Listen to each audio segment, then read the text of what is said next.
Assalamualaikum warahmatullahi wabarakatuh.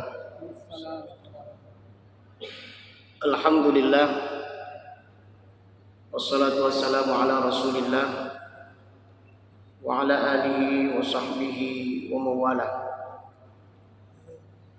A'udzu billahi minasyaitonir rajim. Was-samaa'i dzatil buruj wal yawmil maw'ud wasyahidi wa mashhud. Qutila ashabul ukhdud an-nari dhatil waqud idhum 'alayha qu'ud wa hum 'ala ma yaf'aluna bil mu'minina shuhud. Wa ma naqamu minhum illa an yu'minu billahi al-'azizil hamid alladhi lahu mulku as-samawati wal ardh wallahu 'ala kulli syai'in syahid. Para pendengar Radio Istiqomah, jamaah salat maghrib dan isya yang dirahmati Allah Subhanahu wa taala. Judul nasihat kita pada kesempatan berbahagia ini kita ambil dari kisah Ashabul Ukhdud yang disebutkan di dalam surah Al-Buruj. Secara umum di sini Allah Subhanahu wa taala memberikan informasi yang luar biasa tentang kisah seorang pemuda bersama seorang raja yang tentunya dikelilingi oleh para pengawal-pengawalnya, termasuk ada tukang sihirnya. Kemudian dikaitkan lagi dengan berimannya penduduk sebuah kampung, sebuah tempat. Dan akhir dari kisah ini adalah mereka-mereka yang beriman pada Allah, mereka dibakar di dalam sebuah parit yang digali sangat besar oleh seorang raja yang zalim. Pada kesempatan berbahagia ini kita ambil beberapa pelajaran penting dari kisah ini. Dengan kondisi kita hidup di akhir zaman, maka salah satu cara kita menjalani kondisi akhir zaman adalah kita kembali kepada Al-Quran dan hadis-hadis Rasulullah SAW serta kisah-kisah para sahabat yang itu akan menjadi pelajaran bagi kita dalam menjalani kehidupan ini. Di antara pelajaran penting yang bisa kita ambil dari kisah ini adalah yang pertama, di sini disampaikan bahwa orang-orang yang beriman kepada Allah Subhanahu wa taala itu pasti akan diuji. Ujian yang dihadapi dalam kisah disebutkan dalam surat Al-Buruj ini adalah di mana penduduk itu diuji dengan kezaliman seorang pemimpin. Di mana pemimpin ini adalah pemimpin yang zalim, yang merampas hak-hak rakyat, menzalimi rakyat, menipu rakyat, membunuh rakyat. Dan akhir daripada kezaliman pemimpin dalam kisah ini adalah seorang raja di sini adalah mereka membunuh orang-orang yang tidak mau kafir terhadap kekafiran raja ini. Dan kisah ini akan terus terulang dalam perjalanan kehidupan ini. Ketahuilah, ketika dalam sebuah tempat, dalam sebuah daerah, dalam sebuah negara di mana pemimpinnya zalim, maka dengan kezalimannya tersebut dia akan menyiksa rakyat dan akhirnya adalah membunuh rakyat. Nah, ini pelajaran yang pertama kita ambil bahwa setiap orang yang beriman pasti akan diuji.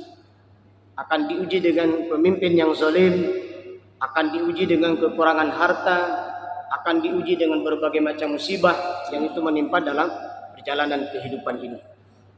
Dan ujian yang paling berat diantaranya adalah ketika sebuah tempat, sebuah negara, sebuah kelompok masyarakat mereka diuji dengan pemimpin yang zalim. Maka oleh karena itu rakyat yang cerdas dia akan memilih pemimpin yang adil. Rakyat yang pintar dia akan memilih pemimpin yang soleh. Rakyat yang hebat dia akan memilih pemimpin yang beriman pada Allah Subhanahu wa taala. Pelajaran yang kedua,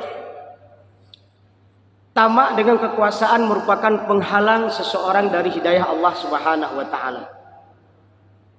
Bagaimana dalam kisah ini disebutkan di mana seorang pemuda ini telah menampakkan kebenarannya, telah mengajarkan kepada raja tersebut bagaimana berbuat adil, telah mengajarkan kepada raja tersebut bagaimana menyembah Allah Subhanahu wa taala. Dan dalam kisah ini disebutkan ketika seorang raja ini menghabisi para pejuang-pejuang kebaikan, maka termasuklah anak muda ini akan dibunuh dengan berbagai macam cara. Dia dibunuh, dihanyutkan ke laut, tapi ternyata sampai di laut bukan dia yang hanyut, tapi tentara-tentara raja tersebut justru yang mati di dalam laut. Tidak mempan, kemudian dia dibunuh, akan dilemparkan ke jurang yang sangat dalam. Di saat seorang pemuda ini akan dilemparkan ke jurang yang sangat dalam, justru yang terjadi adalah para pengawal raja dan tentara-tentara raja ini justru yang terlempar ke dalam jurang. Singkat cerita dari kisah ini, akhirnya pemuda ini kembali kepada raja tersebut dan memberikan solusi agar raja tersebut bisa membunuh seorang pemuda ini. Syaratnya cuma satu. Ketika raja ini akan memanah pemuda ini, maka pemuda ini mengajarkan sebuah kalimat kepada raja tersebut, sebelum Anda memanah saya, maka ucapkan sebuah kalimat, aku membunuh anak muda ini demi Tuhannya, dengan nama Tuhannya anak muda ini, yaitu Allah Subhanahu wa taala. Dan yang anehnya adalah beberapa kali dia memanah tidak mempan. Kenapa? Karena tidak mengucapkan kalimat yang diajarkan oleh pemuda ini. Dan akhirnya apa yang terjadi? Ketika dia benar-benar sungguh-sungguh mengucapkan kalimat yang diajarkan oleh pemuda ini, akhirnya pemuda ini pun meninggal. Nah, yang menarik di sini adalah orang-orang yang hadir di sana ketika melihat bahwa pemuda ini meninggal bukan karena kekuasaan raja yang zalim tersebut, bukan karena kekafirannya, bukan karena keganasannya, bukan. Tapi ketika dia menyebutkan sebuah kalimat membunuh pemuda ini dengan nama Tuhan pemuda ini, yaitu Allah Subhanahu wa taala, maka akhirnya penduduk di sana beriman pada Allah Subhanahu wa taala. Namun resikonya bagi mereka yang beriman pada Allah Subhanahu wa taala, mereka dilemparkan ke dalam sebuah parit yang sudah dinyalakan api yang sangat menyala. Dan yang cukup luar biasa dalam kisah ini adalah di sini termasuk salah satu kisah di mana ada bayi yang bisa berbicara. Seorang ibu ketika akan mempertaruhkan keimanannya atau harus melompat ke dalam api yang sangat menyala-nyala, maka bayi yang ada dalam gendongan ibu tersebut mengatakan, ini adalah perjuangan kita mempertahankan ketauhidan dan keimanan kita. Nah, ini diantara bayi yang bisa berbicara, salah satunya adalah dalam kisah Ashabul Ukhdud yang disebutkan dalam surat Al-Burud ini. Nah, ini menunjukkan bahwa segala sesuatu yang benar itu akan terus muncul walaupun dari lidah seorang bayi. Walaupun terkadang kebenaran tersebut muncul itu dari tukang jahit sepatu. Dia nggak punya pangkat, nggak punya jabatan. Tapi karena kebenaran itu muncul dari tukang jahit sepatu, maka ambil kebenaran itu. Atau terkadang kebenaran itu muncul dari tukang tambal ban. Nah, kalau itu kebenaran, ambil. Atau dari seorang anak kecil. Bahkan dalam kisah ini seorang bayi. Artinya apa? Kalau itu kejahatan, kalau itu kebatilan, kalau itu kezaliman, meskipun muncul dari seorang yang punya pangkat dan jabatan, tinggalkan. Apalagi sebuah kejahatan dan kezaliman tersebut muncul dari orang-orang yang cerdas. Ini lebih berbahaya. Dan yang lebih berbahaya lagi adalah ketika kezaliman dan kejahatan muncul dari orang-orang yang kelihatan sehari-hari tidak adalah orang yang soleh dan baik. Ini berbahaya sekali. Ini namanya munafik namanya. Nah, ini jamaah rahimakumullah, bahwa ketika raja tersebut sudah melihat kebenaran, tapi karena dia tamak dan rakus dengan kekuasaan, meskipun kebenaran itu sudah nampak di depan matanya, dia sulit untuk menerima hidayah dari Allah Subhanahu wa taala. Maka jamaah rahimakumullah, bersyukurlah ketika Allah titipkan kekuasaan kepada kita, maka ternyata kekuasaan itu bisa kita gunakan dalam rangka mencari ridha Allah Subhanahu wa taala. Dan kita berlindung kepada Allah Subhanahu wa taala ketika diberikan kekuasaan, karena kerakusan dan ketamakan justru kekuasaan tersebut menjauhkan seseorang dari hidayah Allah Subhanahu wa taala. Nah, kisah raja ini berulang kali dia melihat kebenaran dari seorang pemuda ini. Berulang kali dia melihat kekuasaan Allah Subhanahu wa taala. Tapi ternyata kerakusan dan ketamakan dalam dirinya terhadap kekuasaan, pangkat dan jabatan menghalangi dia dari mendapatkan hidayah Allah Subhanahu wa taala. Kemudian cukup menarik lagi pelajaran dalam kisah ini adalah bagaimana seorang pemuda ini bisa menyembuhkan orang buta. Masya Allah. Bisa menyembuhkan orang-orang yang penyakitnya sangat luar biasa. Saya tidak berani menghubungkan dengan kisah Ida Dayak hari ini, ya, karena saya belum menelitinya. Kita belum menelitinya. Seandainya itu datang dari Allah, alhamdulillah.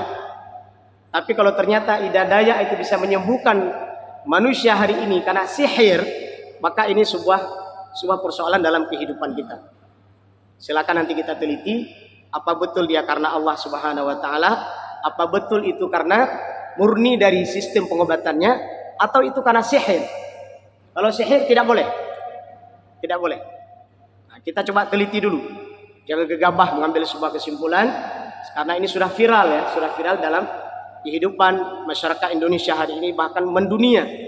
Bagaimana dia menyembuhkan orang yang tangannya bengkok bisa lurus, orang yang tidak bisa berjalan bisa berjalan, orang yang tidak bisa berbicara.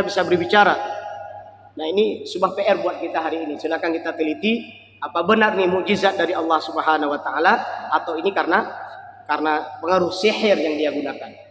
Nah, ini kita ingin sampaikan bahwa bagaimana seorang pemuda ini dia bisa menyembuhkan orang buta, menyembuhkan orang sakit, dan bahkan di antara orang yang disembuhkan adalah para pengawal raja tersebut. Tapi syaratnya diberikan syarat oleh seorang pemuda ini, kalau Anda sembuh, berimanlah pada Allah Subhanahu wa taala.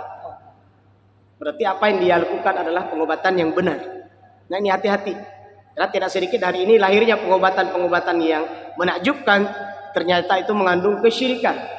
Ternyata itu ada kekuatan-kekuatan sihir yang hadir di dalam menakjubkan pengobatan tersebut. Nah, tapi pemuda ini tujuannya hanya satu. Ketika dia mengobati penduduk pada saat itu, bahkan para pengawal raja yang dia obati pada saat itu, syaratnya hanya satu. Kalau Anda sembuh, maka berimanlah pada Allah Subhanahu wa taala. Nah, ini mungkin bagian daripada salah satu kalau kita memberikan pelayanan jasa, yang melakukan pengobatan, maka salah satu yang kita anjurkan pada pasien tersebut adalah bertakwalah kepada Allah Subhanahu wa taala. Sandarkan kesembuhan itu kepada Allah Subhanahu wa taala. Jangan sampai menyandarkan kesembuhan tersebut kepada orang yang mengobati. Jangan sampai menyandarkan kesembuhan tersebut kepada obat atau sesuatu yang dia makan dan dia minum. Nah, ini pelajaran yang kita ambil dari kisah Ashabul Ukhdud ini. Nah, yang cukup menarik di sini adalah meskipun dia dengan kemampuan yang diberikan oleh Allah Subhanahu wa taala, dia nampakkan kepada penduduk di situ, tetap raja itu tidak mau beriman pada Allah Subhanahu wa taala. Nah, ini benarlah firman Allah di dalam Al-Quran, khatamallahu ala qulubihim wa ala sam'ihim wa ala absarihim. Orang kalau sudah nyata kekafirannya, kekafiran yang luar biasa pada diri seseorang, maka dia tidak akan mampu menerima hidayah dari Allah Subhanahu wa taala. Nah, selanjutnya ini sekaligus juga menjadi sebuah pemahaman bagi kita dalam kehidupan bermasyarakat. Jadilah kita pribadi yang ketika berobat berhati-hati dengan tukang sihir. Nah, ini hati-hati. Karena sesungguhnya tukang sihir itu dia tidak meminta kepada Allah. Tukang sihir itu tidak meminta kepada Rabb, tapi dia meminta kepada syaitan-syaitan dan jin-jin yang ada bersamanya. Maka berhati-hatilah. Mendatanginya saja, maka 40 hari 40 malam enggak diterima salat kita. Apa ciri-cirinya? Banyak. Ketika ada orang yang melakukan pengobatan, sebelum dia mengobati seseorang, dia sudah kesurupan duluan. Berarti itu tukang sihir. Atau dia membaca sesuatu yang kita tidak bisa memahaminya dengan kalimat-kalimat yang kita tidak paham apa maksudnya.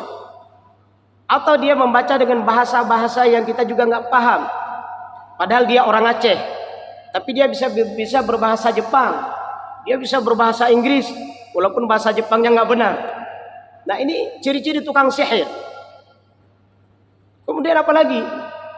Ketika kita datang mengobati dan berobat ke tempat tersebut, dia memberikan benda-benda tertentu. Apakah itu tulisan-tulisan yang dia tulis di kain? Apakah tulisan-tulisan yang dia tulis di kertas?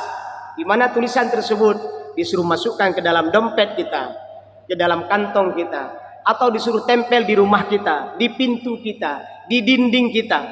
Kalau kita punya toko, di toko-toko tempat kita berjualan.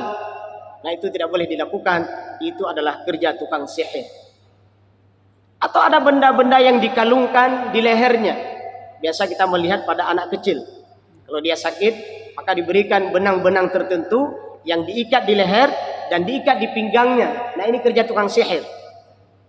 Atau dia memberikan benda-benda tertentu yang disuruh tanam di depan rumah kita.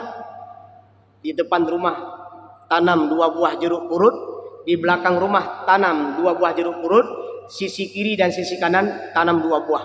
Untuk apa? Ini sebagai kekuatan penangkal sesuatu yang akan mengganggu Anda. Ketika Anda menanam sesuatu itu, maka Anda tidak akan terganggu. Nah, ini sihir. Atau dia menunjukkan sebuah kekuatan. Kekuatan tersebut dia sampaikan kepada kita bahwa saya sudah memberikan pagar tubuh kepada Anda dan Anda tidak akan bisa diganggu oleh siapapun. Nah, ini juga sihir. Atau kita mendatangi orang-orang tertentu untuk mencari barang-barang hilang. Na'udzubillah min dzalik. Mungkin kita pernah hilang barang-barang kita. Apakah kendaraan kita? Apakah binatang ternak kita? Kita datang ke sana dan bertanya kepada orang tersebut, di mana benda saya yang hilang? Dan orang tersebut memberitahukan kepada kita, hilangnya di tempat ini, nanti akan dijemput di sini, pukul ini akan datang, dan orang yang membawanya seperti ini, dan Anda akan mendapatkan barang Anda seperti ini. Itu kerja tukang sihir. Tidak boleh. Atau ada yang lebih dahsyat lagi adalah mendatangi burung beo. Nah, ini bukan orang yang didatangi, tapi binatang. Bertanyalah kepada burung tersebut, di mana benda-benda saya yang hilang? Di mana barang-barang saya yang hilang? Nah, ini juga adalah lebih ngeri dan lebih jahat daripada tukang sihir yang berbentuk manusia tadi. Nah, ini pelajaran harus kita ingat bahwa memang sihir itu akan senantiasa ada sepanjang masa. Sekaligus dalam kisah ini, setiap pemerintah yang zalim, setiap pemimpin yang zalim, maka kezalimannya itu akan lebih lengkap adalah ketika mereka juga memiliki tukang-tukang sihir. Bagaimana kita memahaminya? Ada tukang sihir yang asli, atau ada tukang sihir dalam bentuk berbicara. Dia akan melatih orang-orang tertentu untuk berbicara, untuk membela dia. Nah, ini sihir juga, sihir lisannya. Atau ada sihir tulisan. Disuruh tulis kalimat-kalimat jorok, kalimat-kalimat jahat untuk mematahkan lawannya, untuk menjatuhkan lawannya. Nah, ini makna sihir yang lebih umum. Kita tidak usah heran. Bagaimana kisah-kisah terdahulu sudah disebutkan, setiap ada kepemimpinan yang zalim, setiap ada pemimpin yang jahat, itu pasti bersama mereka adalah banyak tukang-tukang sihir. Tapi jangan takut. Ketika orang beriman taat kepada Allah Subhanahu wa taala, menjaga salat 5 waktu berjamaah, menjaga bacaan Al-Qur'annya, menjaga ibadah-ibadah sunatnya, maka sehebat apapun tukang sihir tersebut tidak akan mampu untuk memberikan kemudaratan pada orang-orang yang taat pada Allah Subhanahu wa taala, tentunya dengan izin Allah Subhanahu wa taala. Dan di sini yang cukup menarik adalah ketika seorang pemuda ini di satu sisi dia belajar kepada orang yang soleh, di satu sisi yang lain dia belajar pada tukang sihir. Kemudian suatu saat dia ingin membuktikan apakah sihir itu yang hebat atau sebuah kesolehan kebaikan yang diajarkan oleh seorang orang tua yang ada pada saat itu. Ada yang menyebutkan rahib. Nah, silakan kita cari siapa yang benar tentang keberadaan orang tua itu. Tapi yang jelas adalah ada seorang orang tua yang mengajarkan kebaikan kepada seorang pemuda tersebut. Saat dia melewati sebuah tempat, ada seekor binatang yang sangat besar yang menghalangi penduduk pada saat itu. Dan semua penduduk tidak bisa mengusir binatang tersebut. Nah, pada saat itulah seorang pemuda ini ingin menguji dengan ilmu yang dia dapat hari ini. Satu ilmu yang dia dapat dari seorang orang tua yang soleh. Satu lagi dia belajar sihir. Dari sihirnya tukang sihirnya raja yang ingin mewariskan sihir kepada generasi selanjutnya. Nah, pada saat itu apa yang terjadi? Ketika dia menguji sihir tersebut, ternyata tidak ada pengaruhnya apa-apa. Tapi ketika dia mengujinya dengan macam bismillah atas nama Allah Subhanahu wa taala, maka dengan izin Allah ternyata binatang tersebut hilang atau binatang tersebut tidak lagi berada di tempat di jalan yang mengganggu orang yang berjalan di sana. Nah, ini juga sekaligus memberikan pelajaran kepada kita, sesuatu yang benar ketika kita yakin kepada Allah Subhanahu wa taala, kebenaran itu pasti akan menang. Wa qul ja'al haqqu wa zahaqal batil innal batilaka nazahuqa. Ketika banyak kebatilan-kebatilan dalam kehidupan kita, ketika banyak kejahatan dan kezaliman dalam kehidupan kita, maka tugas kita apa? Munculkan da'i-da'i ilallah, munculkan pembicara-pembicara ke jalan Allah, munculkan daurah-daurah kebaikan, munculkan halaqah-halaqah kebaikan, sampaikan Al-Quran dan hadis Rasulullah. Insya Allah kalau ini kita lakukan, maka kebatilan itu akan lenyap. Jangan diam, apalagi ragu, apalagi mundur, jangan. Nah, ini di antara pelajaran dari kisah ini kita ambil adalah ketika kebatilan, kejahatan, kezaliman hadir di tengah-tengah kehidupan kita, maka harus muncul para pejuang-pejuang kebaikan. Bahasa sederhana begini. Kalau kita hari ini diserang, mencampur adukkan antara kebaikan dengan kebatilan, maka tugas kita adalah jelaskan mana yang hak dan mana yang batil. Hari ini kan bingung kita, Pak. Ya, bingung kita hari ini. Keimanan dengan kekafiran dicampur adukkan. Belum lagi persoalan pesantren Az-Zaitun hari ini. Saya tidak tahu siapa akan menyelesaikannya. Ya. Belum lagi persoalan adanya perayaan-perayaan orang kafir. Orang Islam juga ikut di sana. Ya, sekitar 2 minggu yang lalu di Banda Aceh, perayaan patung Hindu dan itu dilakukan di tengah jalan. Itu punya orang Hindu, mohon maaf. Tapi ternyata ikutlah anak-anak kita akhwat yang perempuan pakai jilbab, ikut menari-nari di situ. Dan itu murtad dan kafir. Nggak ada cerita lain. Murtad, kafir itu. Kenapa? Mengikuti budaya orang kafir, ikut merayakan perayaan orang kafir, maka kita murtad dan kita telah menjadi orang kafir. Dan ini terjadi hari ini. Apalagi ikut mengucapkan selamat-selamat bagi agama yang bukan Islam. Apalagi hadir dengan hadirnya orang muslim, hadirnya orang mukmin dengan memberikan salam 5 agama. Nah, ini hati-hati, ini murtad, kafir. Selesai itu. Dan hari ini mucampu lawa orangnya. Mucampu lawa dah iman, dah kafir, hana turile orangnya. Karena dilakukan oleh orang-orang yang punya pangkat dan jabatan. Yang dilakukan oleh orang-orang yang seharusnya mereka mengayomi rakyat, justru mereka yang merusak rakyat. Ini hati-hati. Jaga keluarga kita, jaga masyarakat kita. Jangan latah. Jangan latah, jaga ketauhidan dan keimanan rakyat dan masyarakat kita. Jaga keimanan dan ketauhidan keluarga kita. Nah, jadi sekali lagi, pemimpin yang salim, mereka memiliki tukang-tukang sihir. Dan mereka tukang-tukang sihir ini tidak akan pernah diam. Dia akan mencari terus bibit-bibit baru, generasi-generasi baru untuk meneruskan sihirnya. Nah, ini berhati-hati. Maka tugas kita sebagai orang mukmin, sebagai orang muslim adalah mendidik kader-kader terbaik kita. Ajarkan mereka, salah satunya seperti dalam pelajaran kita sampaikan hari ini adalah kisah-kisah yang ada di dalam Al-Quran. Jangan sampai anak kita, keluarga kita, masyarakat kita disibukkan dengan kisah-kisah yang tidak bermanfaat. Ya, film-film yang tidak bermanfaat, sinetron-sinetron murahan. Tapi ajarkan masyarakat kita dengan kisah-kisah yang ada di dalam Al-Quran. Masya Allah, ini luar biasa. seorang pemuda bisa mengislamkan orang satu kampung. Saya ingin menyampaikan bahwa gambaran kekuatan orang beriman di akhir zaman, kita harus mampu melahirkan kader-kader pemuda terbaik seperti dalam kisah Ashabul Ukhdud ini. Seorang pemuda berbanding lurus dengan satu kampung penduduk. Ini luar biasa. Nah, pertanyaan kita hari ini adalah, kondisi umat Islam hari ini adalah, mujahid umat Islam hari ini adalah, satu orang Islam berapa orang berbanding orang jahat. Apakah dia sanggup melawan orang jahat satu orang? Apakah sanggup dia mendakwakan orang jahat 3 orang atau 5 orang?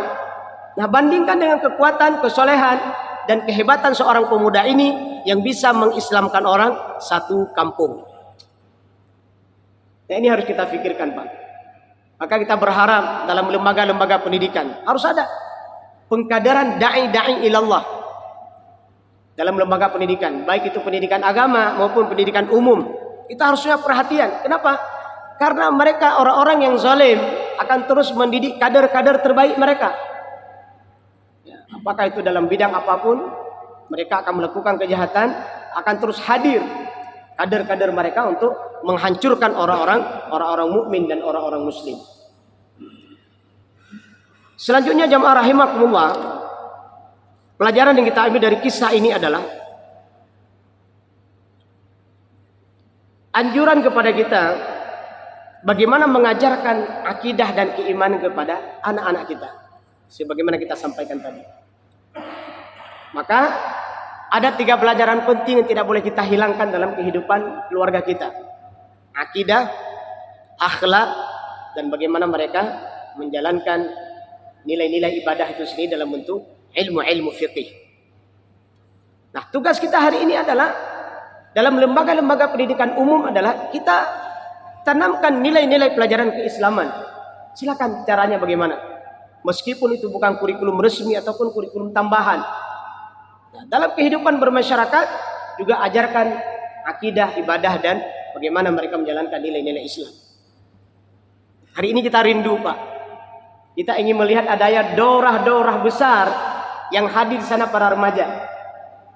Tablik akbar yang hadir di sana para remaja. Pengkaderan terbesar mujahid Islam yang hadir di sana para remaja. Kita ini udah 40 tahun ke atas. Siapa yang akan mewariskan negara ini? Siapa yang akan mewariskan bangsa ini? Para pemuda. Usia mereka antara 10 sampai 25 tahun. 10, 15 sampai 30 tahun. Itu harus kita pikirkan. Kalau hari ini kita melihat bagaimana ada sebagian daripada anak-anak remaja kita yang terlanjur berbuat salah. Ada di antara mereka terlanjur berbuat dosa. Maka tugas kita apa? Tarik kembali mereka ke jalan Allah Subhanahu wa taala. Rangkul mereka ke jalan Allah Subhanahu wa taala. Rangkul mereka untuk memiliki adab-adab yang mulia. Maka ini kita sampaikan bahwa untuk para pemuda dan para remaja ada 2 tugas kita, ada 2 hal yang harus kita kawal. Anak-anak pemuda dan pemudi yang sudah baik, alhamdulillah mereka berada di pesantren-pesantren, mereka berada di sekolah-sekolah, mereka berada di halaqah-halaqah ilmu. Nah, ini kita jaga. Nah, satu lagi adalah mereka yang terlanjur berbuat dosa. Yakin dan percayalah, ketika kita yakin kepada Allah Subhanahu wa taala, kita tanamkan nilai-nilai keimanan dan keislaman pada mereka, dengan izin Allah Subhanahu wa taala mereka akan kembali kepada jalan yang benar. Kisah-kisah menyedihkan, memilukan dan memalukan kita. Perampokan, pembunuhan, teror, pemerkosaan, dan berbagai macam kasus-kasus besar hari ini sangat luar biasa. Maka tugas kita hari ini integral bergerak adalah aparatur pemerintahan, tuhalapan aparatur kampung, semua kita cendekiawan muslim, para guru, para ustadz, para tengku, para kiai, para dosen. Mari kita bergerak sama-sama. Selamatkan anak-anak remaja kita. Selamatkan pemuda-pemuda kita. Seorang pemuda yang disebutkan dalam kisah ini, seorang pemuda yang keberadaannya mampu mengislamkan orang satu kampung. Ini luar biasa. Jadi jangan dibalik. Jangan sampai keberadaan seorang pemuda itu meresahkan orang satu kampung. Jangan sampai keberadaan seorang pemuda itu meresahkan satu negara. Nah ini hati-hati. Nah ini dosa yang sangat besar ini. Jamaah rahimakumullah. Apalagi pelajaran penting kita ambil dari kisah Ashabul Ukhdud ini. Adanya karamah para wali-wali Allah yang Allah berikan kepada hamba-hamba yang dikhususkan. Masya Allah. Jadi karamah itu tidak muncul kepada semua orang. Allah akan berikan kepada orang-orang tertentu yang dikehendaki. Allah akan berikan kepada orang-orang tertentu hambanya yang disayang oleh Allah Subhanahu wa taala. Termasuk bagaimana kita melihat kisah seorang pemuda ini. Kemampuan dia menyembuhkan orang sakit, kemampuan dia menyelamatkan diri dari kezaliman, dan ini adalah datangnya dari Allah Subhanahu wa taala, bukan datangnya dari kemampuan pemuda ini dan bukan datang dari kemampuan-kemampuan yang lainnya. Wallahu a'lam. Saya tidak tahu apakah hari ini masih ada orang-orang yang punya karamah. Apakah hari ini masih ada waliullah, orang-orang yang diberikan rahmat oleh Allah, orang-orang yang diberikan kelebihan oleh Allah Subhanahu wa taala. Tapi ingatlah, ketika ketakwaan, kesolehan, keimanan dia jaga, bisa saja Allah akan berikan kemampuan terbaik pada hamba tersebut untuk melawan sebuah kezaliman dan kejahatan. Masya Allah. Orang yang taat kepada Allah Subhanahu wa taala, orang yang beriman pada Allah Subhanahu wa taala, orang yang menjaga kesolehannya, dia datang kepada seorang pemimpin, dia ucapkan kalimat-kalimat mulia, dan insya Allah dengan izin Allah akan meruntuhkan hatinya dan dia akan menjadi orang baik. Nah hari ini pertanyaannya adalah, para ustadz, para tengku, para kiai, termasuk saya menyampaikan ceramah hari ini, berapa kalimat-kalimat mulia yang kita sampaikan? Pertanyaannya adalah, berapa orang yang ketika mendengar nasihat ini mereka terpengaruh? Berapa orang yang ketika mendengar nasihat ini mereka tergerak melakukan kebaikan? Berarti kalau mereka mendengarkan tidak semangat melakukan kebaikan, kesalahannya bukan hanya kepada orang yang mendengar, bisa saja orang yang menyampaikan imannya bermasalah, kesolehannya bermasalah, ketakwaannya bermasalah. Maka orang-orang soleh pun perlu menjaga diri lebih baik, menjaga ketakwaannya. Para da'i ilallah perlu menjaga ketaatan dan kesolehannya, sehingga kalimat-kalimat yang dia sampaikan adalah akan mempengaruhi orang-orang yang mendengarnya. Selanjutnya jemaah rahimakumullah, pelajaran penting kita ambil dari kisah ini adalah Allah Subhanahu wa taala selalu akan memenangkan para pejuang-pejuang kebaikan. Ini harus kita ingat. Sebagaimana kita sampaikan di awal tadi, akhir dari kisah ini, penduduk ini beriman pada Allah Subhanahu wa taala. Ini yang luar biasa. Penduduk di kampung tersebut beriman dengan seorang pemuda yang sederhana, seorang pemuda yang menyampaikan nilai-nilai kebaikan. Nah hari ini jamaah rahimakumullah, bagaimana ketika Allah Subhanahu wa taala akan memberikan kemenangan kepada orang-orang mujahid ilallah, orang-orang yang memperjuangkan agama Allah, maka hal yang harus kita lakukan adalah bagaimana karakter daripada orang-orang yang berjuang dalam membela agama Allah ini. Karena tidak sedikit mereka lisannya mengatasnamakan memperjuangkan agama Allah, tapi hatinya ternyata masih terpaut dengan dunia, maka Allah belum memberikan kemenangan. Lisan dan hatinya beriman memperjuangkan agama Allah Subhanahu wa taala, tapi ternyata perbuatannya masih menyangkut dirinya kepada kecintaan kepada dunia. Masya Allah. Inilah yang kita rindukan hari ini. Adanya mujahid-mujahid di jalan Allah, yang mereka terus memperjuangkan agama Allah. Mereka hadir dalam seluruh kehidupan. Dalam perpolitikan mereka hadir. Bagaimana menciptakan politik yang baik. Dalam bisnis mereka juga hadir. Pemuda yang soleh dan taat, sehingga menciptakan bisnis yang baik. Dalam kehidupan masyarakat mereka juga hadir, sehingga jadilah mereka pemimpin-pemimpin yang terbaik dalam kehidupan bermasyarakat, berbangsa, beragama dan bernegara. Jamaah rahimakumullah. Pelajaran selanjutnya adalah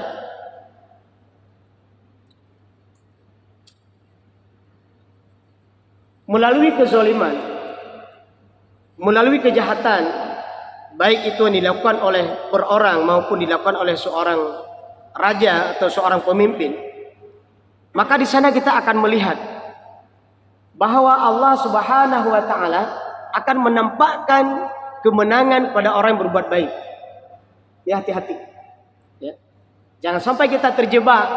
Oh, ini kita tidak lagi mungkin berjuang karena kezalimannya sudah sangat luar biasa. Oh, ini kita tidak mungkin lagi mengajak orang ke jalan Allah. Kenapa? Yang mengajak pada jalan syaitan sudah cukup banyak. Tidak. Ketahuilah, ketika mereka benar-benar mengajak ilallah, karena Allah Subhanahu wa taala, Allah akan tampakkan kemenangan. Kita masih ingat bagaimana kisah-kisah di akhir zaman ini. Ya. Mereka yang merebut tampuk kepemimpinan hanya dengan modal sederhana, tapi doa-doa orang muslimin, doa-doa orang muslimat, doa orang-orang di jalan Allah Subhanahu wa taala, sesuatu yang tidak mungkin itu akan pasti mungkin terjadi. Nah, makanya oleh karena itu jemaah rahimakumullah, akhir pelajaran dari kisah ini adalah jadilah kita pribadi mukmin yang bersatu dalam kebenaran. Jadilah pribadi mukmin yang bersatu dalam kebaikan. Jadilah kita pribadi yang senantiasa mengajak kepada kebaikan, karena sesungguhnya adalah di saat sakaratul maut menjemput kita, tidak ada yang kita bawa kecuali hanya nilai ketaatan dan kesolehan kita. Mudah-mudahan nasihat singkat yang kita sampaikan dari kisah Ashabul Ukhdud di dalam surat Al-Burud ini, kita buka kembali tafsirnya, menggugah kita, memberikan semangat kepada kita. Kondisi kita di akhir zaman, maka lahirkanlah kader-kader pemuda terbaik, mujahid-mujahid terbaik, yang mereka akan menyampaikan nilai kebenaran, dan insya Allah kebatilan dan kejahatan akan lenyap dengan izin Allah Subhanahu wa taala. Semoga bermanfaat. Alhamdulillahirabbil alamin. Subhanakallahumma wa bihamdik, asyhadu an la ilaha illa anta, astaghfiruka wa atubu ilaika. Assalamualaikum warahmatullahi wabarakatuh.